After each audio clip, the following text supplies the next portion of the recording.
Hello and welcome, ladies and gentlemen, to a Premier League presentation bringing you guys a game between Virtus.Pro and Mouz Sports. We see here we're going on into Game 2 of this best of 3 series. Virtus.Pro taking down the first one in style with a super awesome carry Juggernaut plus Wisp, and now we're going to see them transition into the next one, this time on Radiant, and with first pick, banning out the Keeper of the Light. But that was an exciting game. That was really kind of dynamic, and the way that they played it out was very aggressive all across the map, and I definitely feel they deserve that win. But beyond that, I am Blaze. I'm here with Raymaker. How's it going, man? Oh, it's going really good. I really enjoyed watching that last game, and I hope we can go and see a really exciting series here. Virtus.Pro, their aggressive lineups are so cool, and I think that right now, you know, Mouz has to ban out that that Wisp, unless they're looking to go and pick it up. No, yeah, they have to go and ban out that Wisp. They cannot let Virtus.Pro get a Wisp here. It's just way too strong, even if you have to go and give them another, like, you know, topic hero, maybe even the Nyx, because they know how to run that hero so well. And in Virtus.Pro's hands, it's just, it changes the way that you have to play the game, and I think out of the teams that run a Wisp, Virtus.Pro, Empire, they're the ones I would be the most afraid of. Let's see if they don't pick it up here, though. I'm going to feel really silly, Blaze. No, I definitely think they're, and that's going to pick up. I mean, that's like one of his iconic. He loves to play an aggressive support, and we just saw how effective it could be last game. Pretty much any carry that he wants to go with it. They didn't even bother picking up their carry until the 4th pick, mind you, because of the fact, or actually maybe 5th, based on the fact that they are very flexible with this. As long as NS is on the Wisp, Airman can pick up whatever he wants. There's like 5, 6 different options. They're perfectly fine with it. So you can't ban them all out. So Mouz Sports is in kind of a bad spot. They definitely didn't want to give the Nyx. I mean, that's a really powerful lane control hero as well, but I kind of feel awkward about the Batrider ban. I feel like if you're going to ban 2 heroes, you know they're going to get first pick. I would say the Nyx Assassin and the Wisp are no-brainers, but they didn't want to have to deal with the Batrider, and instead are going to go for that early Gyrocopter pickup again, but they're also going to follow it up with a Darkseer. As they are second pick, they get both those synergized together, and Vacuum Cooldown is very strong indeed. We'll just have to see how the Gyrocopter comes into play more actively and hopefully more aggressively in this lineup for Mouz Sports here.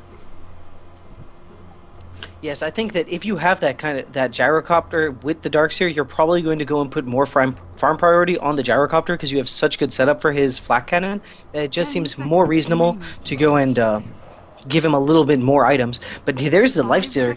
Wisp Lifestealer isn't quite as strong as some of the other Wisp combinations just because Lifestealer doesn't have a dedicated stun, but they just showed last game that, you know, if you give any of these kind of right-click heroes like that Juggernaut from the last game enough attack speed, it doesn't matter what they have, and Lifestealer's slow is fairly good. It does, you know, quite a bit of slowing damage even at early levels, and, you know, it allows him to go and retain his HP.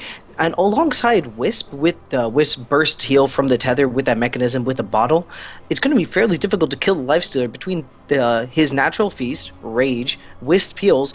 I don't know if Mouz Sports will be able to take him down with just a Gyrocopter.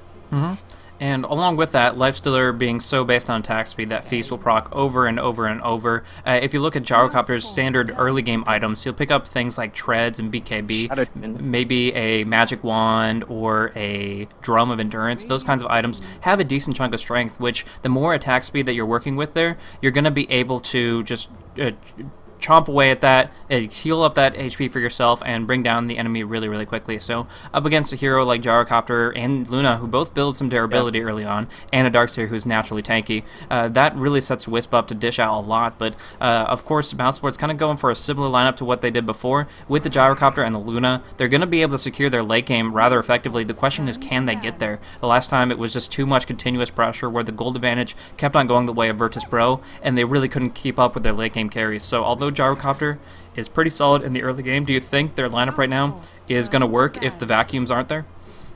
Yeah, I don't really know. I think that they missed a great opportunity to just pick up a Shadow Demon there, and that I feel would have solidified them a little bit more, because right now the Lifestealer can just run at them. The Luna and the Gyrocopter, you know, great move speed aside, they just don't have enough, and the Bane provides a lot of single target lockdown, even from that Darkseer. You can just Nightmare Surging away Darkseer, and it's enough, and then, again, you can set that up with that Wisp, with that Wisp stun, and the Lifestealer can go to town on even a Darkseer, so they might aggressively tri-lane this, and it just seems like their lanes are strange. We're going to see the Gyrocopter go mid probably on Mouz Sports, but I'm just not I'm not sure what kind of supports they'll go for here, because protecting that Luna is going to be fairly difficult. Maybe something like a THD, something with a nice AoE stun, or maybe even something more like a Sven, who has a nice AoE stun and provides an additional armor for your team when the Lifestealer is going on you. For sure. The fact is, the gyrocopter was going up against a puck in the mid lane previously, and now they have banned out the puck, hoping that Fata will be able to get a little bit of a smoother transition into a mid-game dominance role. The fact is, if gyrocopter can pick up something like a Shadow Blade really early on, then that will set him up for really, really hardcore initiation, pickoffs, just going in and finding somebody out by themselves and dishing out that damage. So that can be really, really effective. And I think that's definitely what they want to go for, is making sure that gyrocopter has tons of farm. But all in all, it really depends on how the movement comes in from Mousesports. They need to pick up some high presence supports, not only for the lane, but also for roaming around and making sure gyrocopter comes out on top. Because I feel like they put a lot on his shoulders. Of course, the Luna is going to be the end game, super hardcore, #1 priority carry. But along with that, gyrocopter definitely needs to pick it up if he's going to be useful beyond just popping off that call down.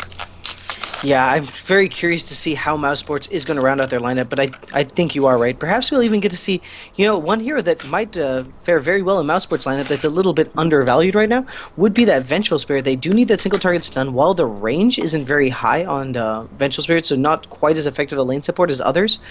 It's still, fairly consistent, and the damage increase from the Commandor and the Wave of Terror is super, super useful when you have two right-click heroes like the Gyrocopter and the Luna, and that Commandor stacks very well with the Darkseer as well. And actually, is it called Commandor in Dota 2? No, in Dota 2 it's Vengeance Aura, yeah. Okay, my bad. No problem. But yeah, same thing. But Virtus.Pro's bans right now, I really, really like them. Obviously, we're moving on into the pick stage here, but taking off Rubik, Shadow Demon, those are great lane supports that would have counteracted Lifestealer pretty substantially. If you could steal Fiend's Grip, for example, from the Rubik, that would have been very powerful. But on top of that, the Enigma. Kurokai's Enigma is really powerful when you have a Darkseer to set him up. And coinciding that with a Gyrocopter and Luna's AoE-oriented damage, that would have been like suicidal to let them have that Enigma pickup. So yeah, they did get a Luna out of it, but not being able to back it up with a hero like Enigma is really going to hurt Mousesports in their major potential. They're going to be, if Virtus.Pro positions acceptably, they're going to have 2 or 3 people vacuum together, and they're going to be able to walk away from it because they have so much damage output in general. They have the Queen of Pain, and kind of the amount of damage that you're putting in on the front end of things, with the Scream, with the Sonic Wave. That's just going to be dishing it out so that Mousesports doesn't really want to push in aggressively. And the second that Mousesports tries to turn and flee, they're going to be able to get exactly 1 person out. The Surge will save 1 person, but beyond that, the Blink for Queen of Pain, the Wisp, Lifestealer action, it's too much to try to flee beyond that. And they're going to be able to pick off a couple the second they start winning fights. So again, I think a lot of this comes down to the mid lane. Of course, when Wisp hits 6, that's going to be how much farm is on the Lifestealer and the Wisp together. But the Queen of Pain and the Gyrocopter are going to be some very, very core heroes in this. Yes, I mean, looking at the heroes that Mousesports is trying to pick up now, I'm very curious to see what they grab. I do think that you're right. They need someone to combo well with that Darkseer. And I'm thinking perhaps, yes, Disruptor is a great pickup because they've used it very effectively that last game. We can tell they're super comfortable running that hero. And when you have that pull into a kinetic field with a Storm on top, it's super difficult for other teams to engage. They might even go... And since they have a Luna that can control the lane fairly well, they can just let the Disruptor go and farm the pulls and, get his levels that way. If they get aggressively Tri-Land on as well, the Kinetic Field is great for stopping, for kind of blocking out the supports, and while Lifestealer can rage through it, he really, really doesn't want to rage through something and be on the other side alone against a Luna. So great pickups there. I'm curious, how is Virtus.Pro going to round out the lineup? Okay, yes, I was going to say, yeah, I love this hero. Okay, I was going to say maybe something like a Gondar so they can have a little bit more mid-game presence and go ganking a lot, but man, this is way better. Clockwork is so strong right now. Ton of ranged initiation. That Cogs is so irritating to deal with in teamfights. It's great against Darkseer. It's great against Luna. Completely isolates them, and that rocket spam is surprisingly a lot of damage. So great hero there, and gives them that little more oomph in the mid game that they really want. Yeah, I really love that Clockwork pick. It adds so much potential to the lineup. I was talking a lot about long-range initiation, and we had the Blink on the Darkseer now. Most likely we're going to be seeing this Clockwork having that really, really pro hooks going in with long-range hookshot. They have the Queen of Pain Blink, and then they have those 2 heroes with the Wisp to jump in and always be where they want to be. So Honestly, I feel like these two lineups are very, very similar. Like the Virtus.Pro Mouse Sports Game 2 isn't that much different from Game 1 until this very final pick, which I feel changes the pace of things dramatically. I'm not exactly sure why they feel it would be the most appropriate in this position. A lot of times you see an Axe to counteract like a Templar Assassin in the mid lane or an Undying with those zombies continuing to accrue with counter Helix. But in this situation, Axe, I presume, just wants to go and taunt up the lifestealer and make sure that he can't do too much damage. If you get something like a Force Staff on the Axe or a Ghost Scepter, you can actually just taunt him and then get out of there, get out of a bad position, so that you can make sure he's doing like 0 damage during that 3-second taunt, and that can really nullify what's going on there. But beyond that, I'm not exactly sure really what they wanted to accomplish with this pickup specifically.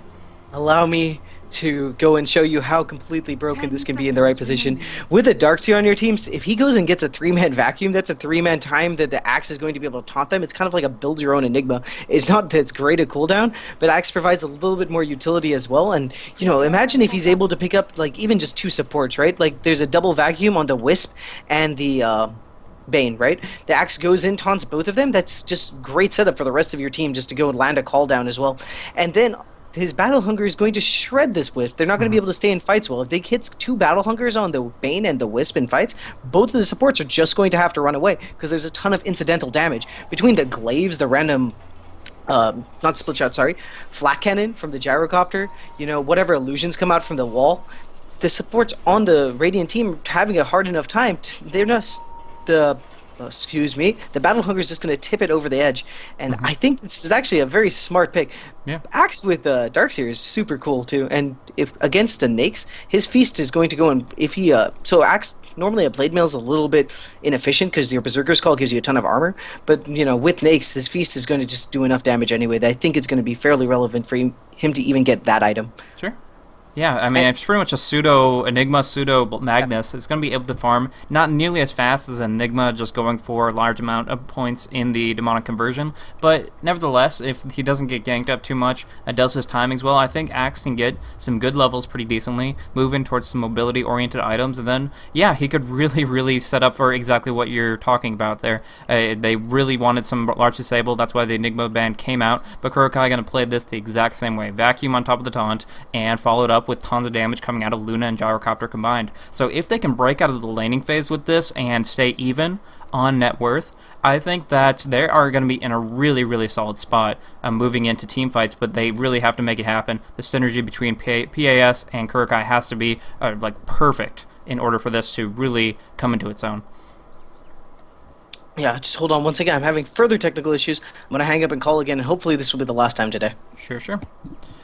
Beyond that, TMW has picked up a Null Talisman really early on, as well as some branches, so lots of stats to play around with, and NS is just going to provide her the Healing Salve, which would indicate to me that they want to go and have the Queen of Pain 1v1 on the bottom up against the Darkseer, with the tri-lane actually going up top, KSI, Airman, and the NS all going up top, and leaving Santa in the mid. But right now, just double-checking on the Roche, I don't think that would have been a viable option, but Axe is pretty tanky, and it's just something they always want to watch out for. In the meantime, though, I definitely think that that's what more oriented what they're looking for. If they can go for that aggressive tri-lane, that could be contributing a lot. But right now, with this tether action, it does seem like they're just going to go for the dual mid and just pull frequently. So Santa will go up on the top. There will be a Bane roaming between mid and bottom to help out with the Queen of Pain as best as possible. But beyond that, they're just taking out all these trees, going to pull on the mid and deny as much experience to Feta as much as possible. Yeah, I think that's going to be fairly difficult for Feta to deal with. He's kind of in the opposite position now. Last time on the Radiant, he was getting that assistance, and even then he had a fairly rough time mid. Now he's against an even better mid hero. I would say that Queen of Pain is, you know, quite a bit better than Puck. Even with Puck's damage increase from a couple patches ago, Queen of Pain just shuts down every other mid hero, and on top of that, having Radiant pulls going against Feta, he's going to have an awful, awful time in this lane. Okay. But in the meantime, I think they're going to be able to get a lot done on their side lanes. Yeah.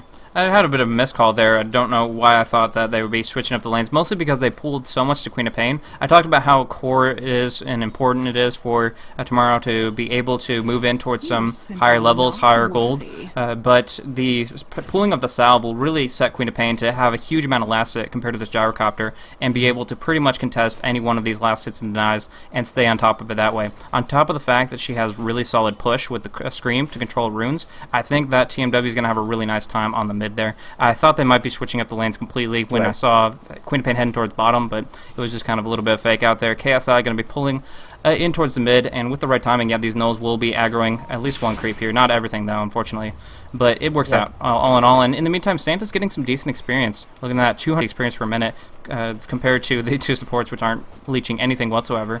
But yeah, it works out, and Santa's going to be able to move in towards a Cogs, Rocket, and Hookshot build with only 1 point in BA, most likely. Yeah, that would make a lot of sense. If going on the Fat is trying to get some damage in on the mid lane, nothing comes of it. And I believe the reason that he was pulled so many supplies is this is kind of an in-game adjustment coming from Virtus.Pro. Last game they saw how heavily the gyrocopter was pulled with that additional Wraith Band to start, and they wanted Queen of Pain to have very competitive base damage, because the only way that Queen of Pain could lose that lane is if the gyrocopter was able to deny the lane back onto his side. And beyond that, when you have Radiant pulls going, you have to do a lot of CSing under the tower, so the Mel Talisman will pay for itself very quickly, allowing you to get those last hits you otherwise would not have been able to get. So I think it's a very good itemization. And while non-standard, it's always really good to see these kind of adaptations you can get. For sure. So that's going to work them out pretty effectively, trying to control the mid, or roaming on around. Darkseer is able to pick up an illusion rune there instead of KSI, but beyond that, one thing to keep in mind is Kurokai is finding farm where he needs it, dueling out with some Alpha Wolves for the time being, but presumably he'll pick up some Tranquil Boots rather early on, and from there be able to dish out whatever he needs to. Looks like he has the materials for Urn of Shadows for the time being, and I haven't seen that very commonly on Axe, but I could see it working pretty well with the Battle Hunger to just have a very irritating amount of damage over time if he can just keep the kills up. Yeah, I mean, and he's going to look to be very aggressive. I'm pretty sure he's not going to go and level up his counter helix anymore at this point, and just try to go and max his Battle Hunger, and perhaps, yeah, I think he is going to, in fact, max call Berserker's Call, since they have the Darkseer on the team. Otherwise, it just doesn't seem quite as efficient, and while counter helix, does pretty good damage, it really only helps you CS more in the jungle. Besides that, it's not that effective. So actually going for an Urn Rush, that kind of indicates that he wants to be much more high participation on the top lane and on the mid there. Kurokai just wants to be all of the map and trying to get real kills, because the stats so does Black. What? Oh, actually, yeah. That Santa getting dived up, pops off the cogs. They don't have the right-click damage, and they both get knocked back, so Santa will survive. They dive very, very aggressively, and although the creeps are tanking the tower for now, they have just put themselves in a position where they really want skills, and if they can't find them, then they're just going to miss CS under the tower and so on and so forth. So Santa, very fortunate to get those cogs to proc off twice. Will survive, get some CS, and just keep things going on for him. So that works out pretty effectively, as Santa, again, is still at a very high experience per minute. 218 is not exactly where he wants to be, but it's better off than the Axe, who has relegated himself to the jungle. Yeah, I mean, the Clockwork's doing really well compared to where he honestly, would be if he was against a proper tri-lane, but I think the additional farm they're getting on the Disruptor is also very, very helpful, because the Disruptor is able to eat all of the experience from the pulls instead of splitting it with the secondary support. So in that sense, it's very good for him, and I think that if Axe goes and starts, he's already stacked the big camp once, so once he goes and clears that out, he's going to go and skyrocket ahead. But I do think you do, in fact, need Tranquil Boots to go and clear out a big camp, especially... Okay, no, he is leveling up Counter Helix. So yeah, he'll be able to do it if he does, in fact, have that level. Yeah, and he's a little bit of luck there. Kurokai going in for a proc that might have not happened and put himself into critical HP levels. But either way, one thing I want to note on real quick is the experience per minute of the Darkseer. PAS having a really rough time with things, not even getting as much as the Wisp. He's seen a couple of creeps die, and he's sitting on level 2, but beyond that, has really nothing to show for his time down on the lane other than this Ancient stack. Luna and Gyrocopter both can farm up these Ancients very aggressively, and it's going to help his team out in general, but PAS himself not having the best of time having to deal with that, and just being zoned out pretty hardcore, which will limit how much he can vacuum and set up his team in that respect. Yeah, they're doing a great job. The Nakes having a ton of denies, sitting at 11 already with his 40 CS. I think he is actually out-farming Black, which is pretty insane considering that, Black is a tremendously capable farmer, but I suppose it is in fact that dive that just caused him to miss a couple creeps at the tower, and you know, every little creep counts in this early game, especially when you consider you're going against a Naix who already has a Midas. You do really, really badly want to keep up. For sure. So, nice exchange. But this Bane is level 1.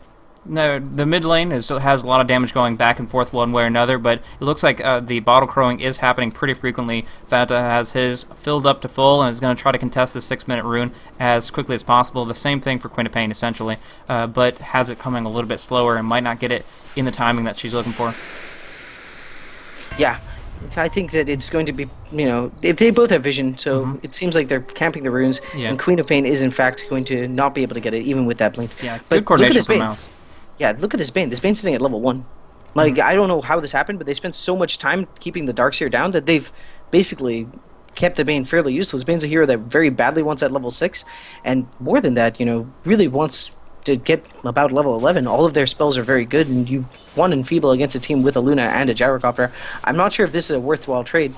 I understand the need to get the levels on the Wisp, because Wisp relocate ganks are, you know, super, super effective, and you want that Wisp to be level 6, but if those ganks don't go well... Oh, call down a mid. Really committing to it with a barrage coming on through. Queen of Pain doesn't have that blink and gets first blooded. Solo kill for Fata. Pops off that haste rune that he got from the control of Disruptor up on top, and from there was able to get a really nice kill out of it. So just finding the opportunity. Queen of Pain actually blinked away from a rocket, a homing missile, which seems like a mistake because it's just going to increase the damage. And from there he was following up against the stun with a lot of slow, a lot of burst DPS with the rank 4 rocket barrage, and setting himself up for a very nice first blood kill. Now we're looking at Kurokai coming up towards top. Santa is able to cogs away the opposition, but here comes the Battle Hunger, and now he's kind of with that urn, he's definitely going to get rocked. Just completely pops off the battery assault, tries to get a little bit of damage turned around on Black, but all in all, it's just Kurokai setting up yet another kill and filling back up to 2 souls. Yeah, he actually ran all the way mid just to pick up the ambient experience and gold from the Gyrocopter, who picked up a solo kill. There was no assist gold going to the X, but he was just in range to pick up the charges for Urn as well.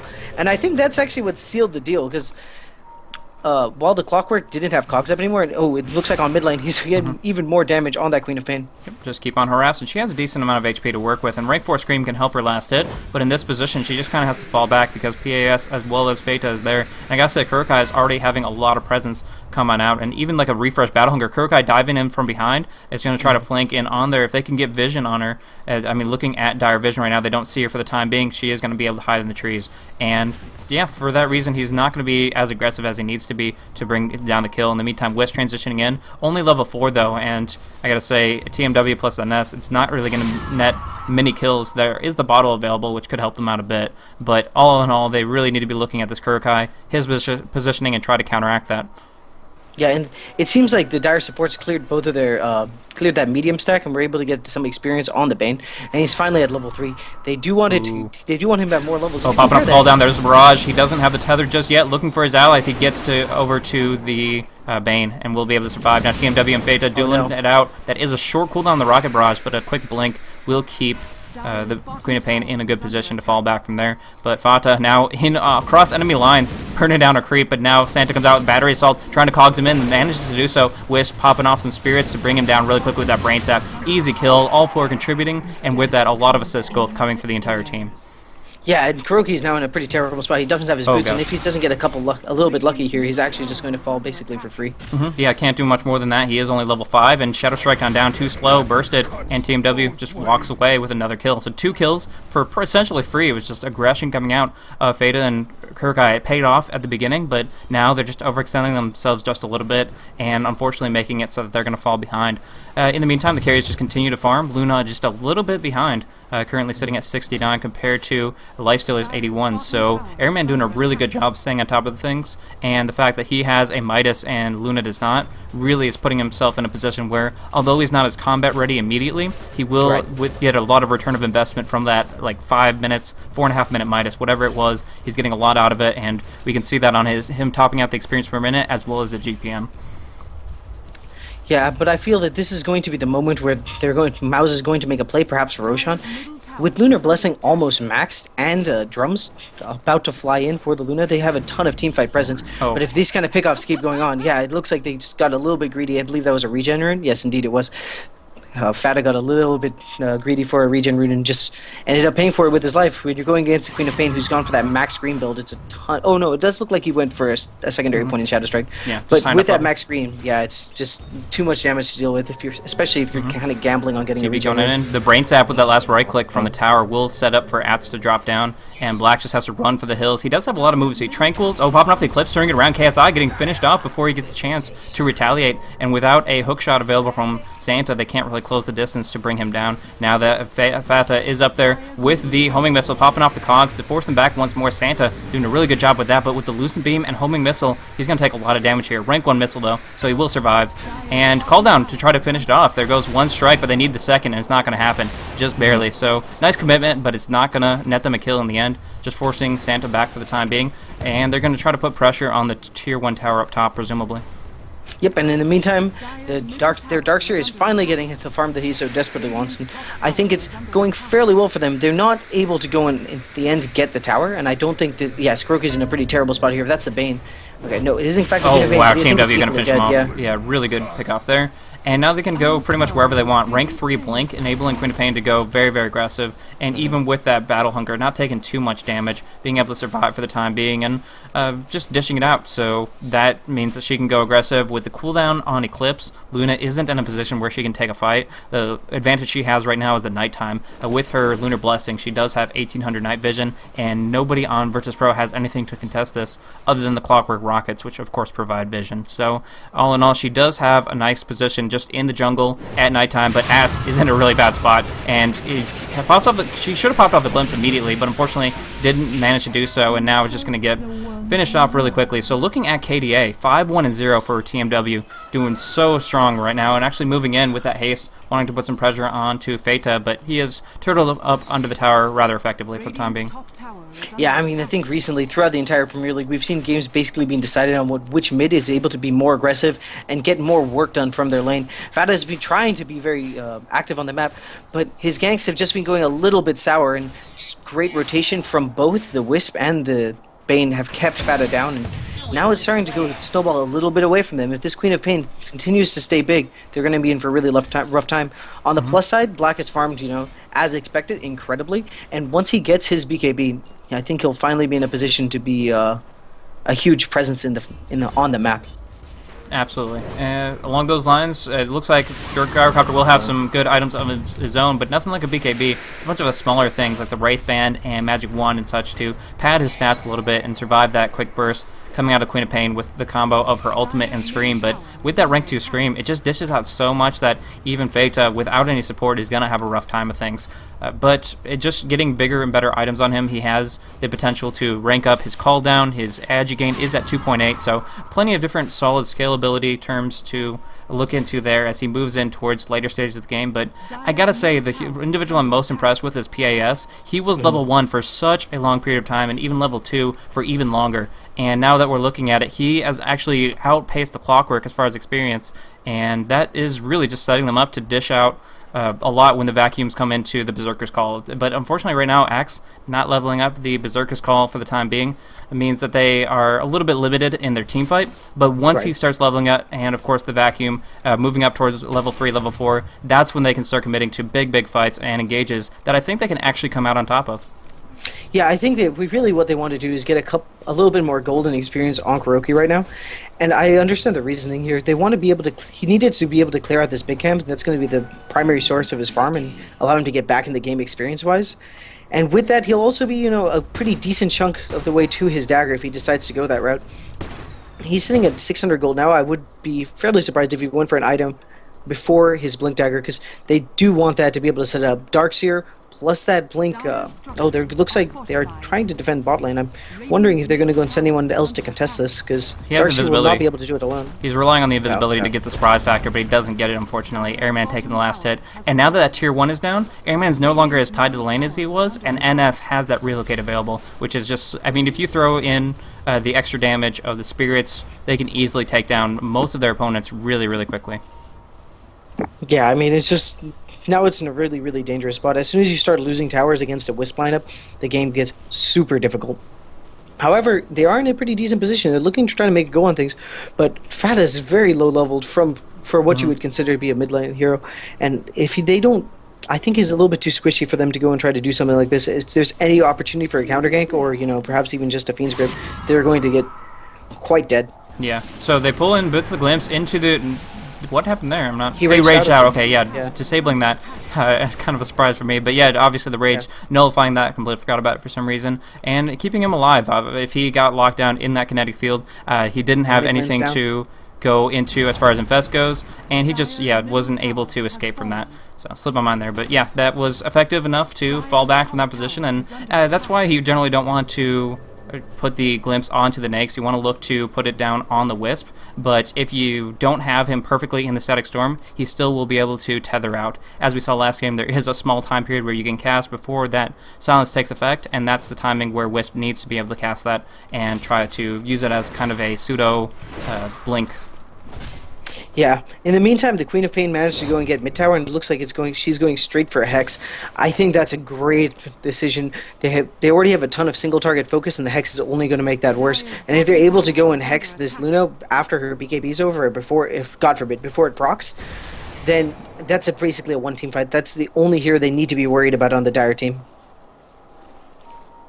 And they're just going on top tower now, too. The Retire needs to contest this at some point. If they don't, they're just ceding all their map control. We've said it over and over again. You can't do that against a Wisp lineup. You need to maintain your map control.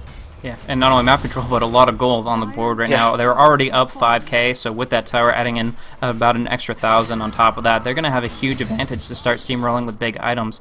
Clockwork, it has a cloak. I'm assuming he's going to go for a hood, but as far as mechanism goes, they don't really have anybody. They're going for that Scythe, which I completely agree with, but beyond that, I guess Wisp just really needs to pick up a little bit and get some assists on the board, because currently Wisp is actually sitting at 0-1-1, and the Wisp is so reliant on getting some kill and assist gold to be able to maintain his relatively high item reliance when you consider a support. He really wants to get that mechanism, possibly Magic Wand, Bottle, those kinds of things can really help how he can aid his allies through Tether, and I feel that he should be focusing a little bit more on trying to get kills on the board. But for the time being, Virtus.Pro showing that they're a little bit more complacent. They know they have the advantage and don't want to overextend when the enemy is grouping as 5. You have to take your opportunities as they come to you, and right now they have a decent understanding of where the enemy is, and it's exactly as I've said it. They're all grouped up together. There's not really much opportunity for pickoffs, and that's because they're playing very defensively. And I guess that might just be the psychological aspect of having that Wisp to go up against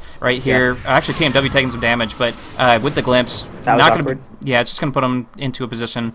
The timing wasn't right of it. I guess it was his only opportunity because the rank 4 Glimpse is, although very, very long range, not sufficient when he can blink on out. But either way, it just was the timing of it. It's not going to really make any I think effect. he wanted the cast time on Glimpse is really, really low. So he would actually want the orb to be in effect after the Queen of Pain blinked. But that was something that would work on an anti-mage, because anti-mage has a much faster blink time than a Queen of Pain. And it just didn't work out. It's a matter of milliseconds at that point, but you just got to go for it. In this situation, they're so far behind that you're willing to go and use that cooldown. Yeah, Black has BKB and Drum. These are a good stack, though. This actually might be what gets him back into the game if they're able to clear the stack. Yeah, PS was working on that all game long. Now looking at Airman, trying to find an opportunity there. He can possibly try to pop off the Rage TP, but there's just so much damage coming on out. He's just going to try to right-click on in. There's beautiful, beautiful static storm timing, but it's still going to be a 5-man ultimate coming out of the Queen of Pain. Tons of damage going across, and now the Eclipse comes out, doing some damage to Santa. He will take a fall. Now, oh, beautiful Infest coming out. Lifestealer, he survived. He's coming out. Armlet Toggle, Desolator, doing so much damage with this Fiend's Grip. Luna's going to drop down as well. Airman just turning it around for a double kill. He survived on out of there, and now NS going man mode down on the enemy Darkseer, really just forcing them back, and that was just so effective. And they're probably just going to pull out Airman with this tether if they have the mana for it, which they do. Nope, keeping him there. He's just going to feast on up, but I gotta say, he's surviving up against that, walking away, using the armlet, and then coming in to infest and bring your health back up past half HP to get a double kill. That was just such intricate but so effective timing that he just had the right reflexes, responded appropriately, and despite a really well-timed static field, the Queen of Pain just walked a little bit on out and got a 5-man Sonic Wave, and I believe at least a 4-man Scream, so really, really also, strong you can't AoE discount, damage. like that Clockwork hook, that Cogs positioning, everyone played that fight perfectly on the Radiant team, and it's just very difficult for the Dire to do something. They're already behind in item level, they're behind in experience, and if they don't fight perfectly, and more than that, if the Radiant doesn't make some sort of mistake, they're going to have a really tough time coming back in the game.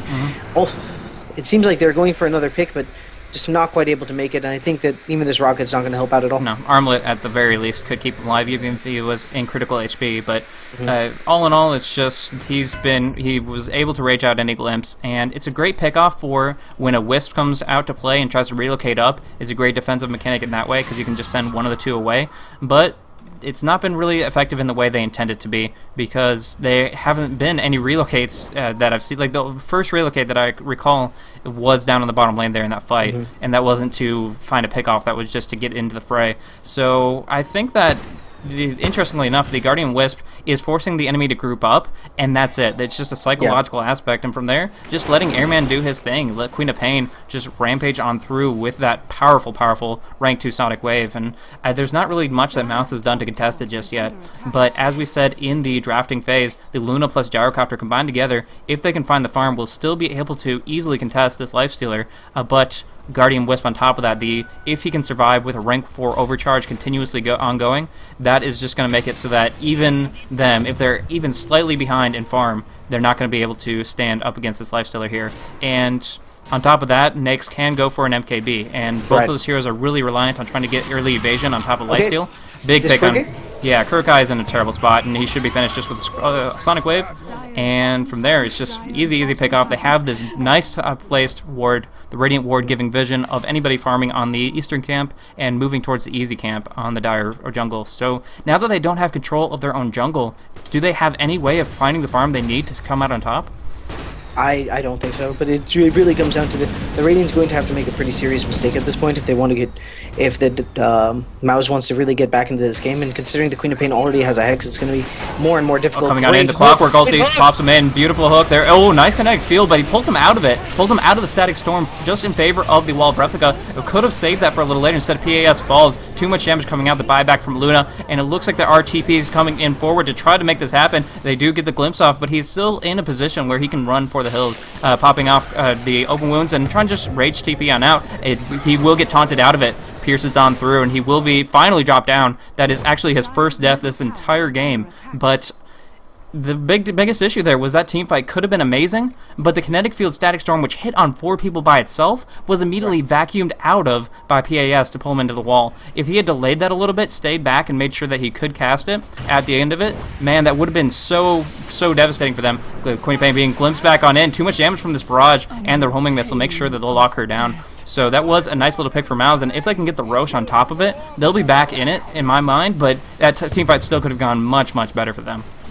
Yeah, I don't think that this is going to be enough to really put them back into the game, but it's going to be something they need to do. They need to have a couple more engagements like last fight where they're able to trade up and, you know, kill that Nyx a few more times. Maybe that happens 2 more times, they get this Roshan, they can start going and make a comeback in the game, because Black does do a lot of damage, and Lunar Blessing gives Gyrocopter, you know, a lot of damage basically for free. But he needs to get that BKB, and then both of them need to get 1 more damage item. If they're able to get that second item and Kuroki's able to farm a Blink Dagger, I think this game is definitely winnable for Mouz, but Kuroki looks like he's going to die again. Yeah, that spot, that ward, set him up, getting the kill. Easy pickings for them. They're just going to relocate on out and heal back up to full. So that they can do that every single time that ulti is off cooldown, and anytime Kurokai comes out to play in the jungle, he's not going to find that farm, he's just going to find death. And from there they can try to push in on the tier 2, double TP coming on through, and it seems like what they want to commit to. Yep. Also, Queen of Pain has managed to pick up a gem, and they're just going to use that to really just solidify their map advantage. If they pick up the Roche here, you know, just start throwing bodies at the Dire team, it's going to be very difficult. So I believe that the Dire recognize that they have to contest this. They do have Lunar. They have Lunar Blessing. They have with the vacuum doesn't pull him on the glyph. No. Damn. It's unfortunate. It was really close. But yeah. So that Scythe of Ice, was that available in the last team fight? I didn't check it myself, but yeah, obviously that adding a lot to their fight as well. With the BKB not up on Gyrocopter just yet, all that Black Cannon damage could be completely negated if they can kill him during the Piglet Transfiguration. So that will set them up so that they can jump in, go into the middle of the team fight, and not have to worry about a lot of damage as long as they have the right timings. And so far, I gotta say, TMW has been perfect on his timings, getting into the right position, getting the right vector on his abilities, and I'm sure that the Scythe of Ice on top of that is no problem at all for him. Yeah, I just want to go and point out something else that I keep meaning to say, but this game is just a little bit too exciting. Sure. Look at the Bane skill build. He has actually just been putting points in stats, and I think that's really smart. He doesn't need the Enfeeble right now. The Nightmare doesn't scale particularly well. Like, additional seconds, it's relevant, but, you know, it's not necessary at this point in the game.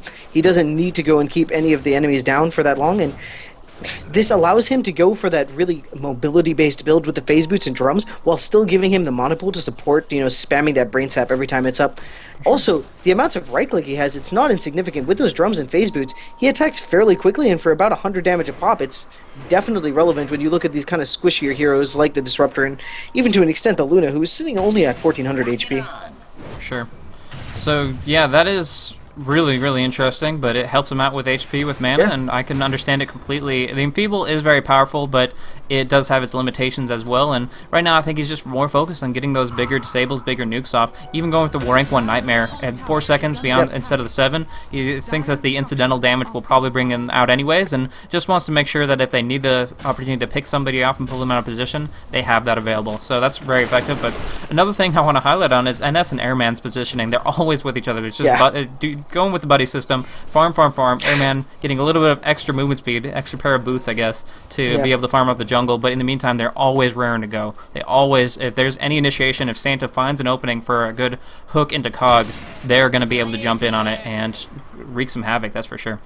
I'm definitely surprised that Santa hasn't managed to hit level 11 yet. He's been very effective in fights, but, you know, sitting at 0-2 and 11, I guess he's just, it's been a little bit unfortunate for him, but, you know, his hooks have been immaculate, you know, cogging in 2 or 3 and just giving a great setup for the rest of his team to do a ton of damage. Well, you know, we've been talking about how great the Queen of Pain is, but her setup audience has been equally, you know, on point. I'm curious to see if NS and Airman want to go on Luna by herself. Black is in a position where he's farming rather extensively outside, but I think they're just taking that as an opportunity to hit. Nope, still going to Ancients. I thought they might be going and pushing up top while Luna was away, but the TP scroll mostly negating that weakness, and they're just trying to find the right opening. They're flanking in, they have spots in the trees, blink daggers, they keep vision rolling with those rockets, and their biggest intention here is just to try to find a pickoff, find somebody out of position, even a toe out of line, and Mouse Sports is going to be initiated on and not really be able to retaliate very effectively. Yep, this is just the other strength. Oh no, it looks like the Observer Ward is up. They know that what's coming, but they're just going to fall back and let the tower drop. Yeah, and I think that's just a trade they have to allow. But this is just the strength of having Wisp. You know, even when the game goes super late, you can just have your carry farming and force the other team into awful situations where they see 3, but they really know that it's actually 5. And with this Nake's also having that Assault Cuirass, I don't think that it's going to, this, you know, Gyrocopter, Dark Hero, basically every hero on the Dire team is just too squishy. The BKBs aren't even going to be that effective, just a ton of physical damage coming out from the Radiant lineup. And then after that Pike comes out, the call down won't really be able to do much damage there. The Ion Shells or even the Eclipse will be quite a bit negated. And from there, it's not going to be able to accomplish as much as they want. They do have a smoke going on in. They surge off on the Darkseer to get in a good position here, but they want to try to find a lockdown onto Lifesteal. They do have a blink on Axe, so they have to use it now. Calldown comes through. The blink comes through onto Airman. The kinetic field popping off, but they just lost their Darkseer without any cooldowns pop. Instead, Fata's going to take too much damage, get completely annihilated right here, and they can easily either follow through onto Luna or take the tower. BKB pops off. They'll probably just walk away from this. Eclipse hitting on nothing right now. Popping up the Losing Beam. Fata bob back. Nice double taunt from Kurokai, getting the ulti off onto the Wisp. But triple kill comes out for Airman as he is continuously in pursuit, just relentless in bringing down the opposition. Kurokai going to get dropped down before the TP finishes off. Nice scream coming out from TMW, and Airman still has that Aegis for about a minute and a half longer, and the tier 2 will fall. Yeah, I mean, there we saw, you know, what Axe can do in teamfights, but it's just a little bit too late, and he is very squishy. With only the Urn to provide him a little bit of extra HP, he never got to that stage of the game where you can be super effective, and I think that's actually going to be Rax. When you look at that, you know, there's the AC Aura, there's the Desolator Aura, and the buildings just aren't going to be able to stand up. With Rax down, while they have Luna, they have Gyrocopter, they're just going to be too far behind on gold, and the next Aegis that comes up, you know, and I don't even think the first Aegis was even used that fight. No. Nixa still has it, but they can actually just wait another, you know, 4 minutes, pick up the next Aegis, and go again, and continue to throw bodies at the Dire team. And Airman's item build in general is just really, really solid, going for armor penetration specifically. If you look at Disruptor's armor, he has literally 4 armor to work with right now, and that's with Aquila's armor. Actually, we're going to see a good game called out, and that was game 2 of this best of 3, both going in favor of Virtus.Pro. So a little bit anticlimactic at the last second there, but it's in direct response to just how farmed this lifestealer has gotten. He can 2-shot supports, he can go in and just be anywhere on the map. They can't go out to farm. They are penned in their tiny little box here, and unfortunately that just means they won't be able to commit to a late game engagement. So that is it for this one. The best of 3 match goes in favor of Virtus.Pro, and I gotta say, it was really, really awesome for the way they were able to play this out. We didn't see some really cool Wisp relocates, maybe 1 or 2, but they knew the presence from game 1. They definitely haven't forgotten, and if they ever came out like they did with Akurokai a couple times on Axe, they immediately paid for it. So that was pretty much Mouz not giving them the opportunity to do that, but unfortunately for them, as consequence, not being able to farm. So we can see that directly in the GPMs as Lifestealer comes out with just about 700 compared to Luna's 402 and Gyrocopter's 264. So easily taking them down. Actually, more GPM than both of them combined, and that density on a carry supported by a Wisp means the world. So easily Virtus.Pro taking the second game out, and obviously in this best of 3 series, that means they take the win, and we will not be going on into game 3. Yeah, I mean, just great play coming out from Virtus.Pro. They very, confidently completely shut down the aggression coming in early from the Mouz's lineup. And when you go for those kind of early game risks, as Mouz did, if you get punished for it, you'll fall way behind, especially when you have a hero like Axe that wants to have a level advantage, wants to have a farm advantage to get maximum value out of that battle hunger on weaker support. So they missed the timing on Mouz's side, but I think, it's very amazing, and it's really fun as a caster to go and see these kind of innovative lineups, and I hope they go pretty deep in this league, and I want to keep seeing them experiment and hopefully find more success with these creative synergistic lineups. Absolutely. So this was an awesome game to check out, and I really especially like the first one. They really showed full control with that Wisp and the action that they did with the Juggernaut there. Something that you definitely don't see any day, and unfortunately the Axe pickup still kind of out of the meta in the sense that it just didn't pay off, even though we definitely got a chance at the last fight to see how it was supposed to work. It just needed a little bit more to it. He needed to be tanky and still have that Blink Dagger, and it was just kind of a limiting factor there. But either way, it is going to go to Virtus.Pro. Well played to them. I'll try to see if we can get in a post-game interview with NS, but in the meantime, I'm just going to throw on some music, and thank you guys so much for tuning in. Yep, cheers guys. I'm going to actually have to head out, but it's been great casting.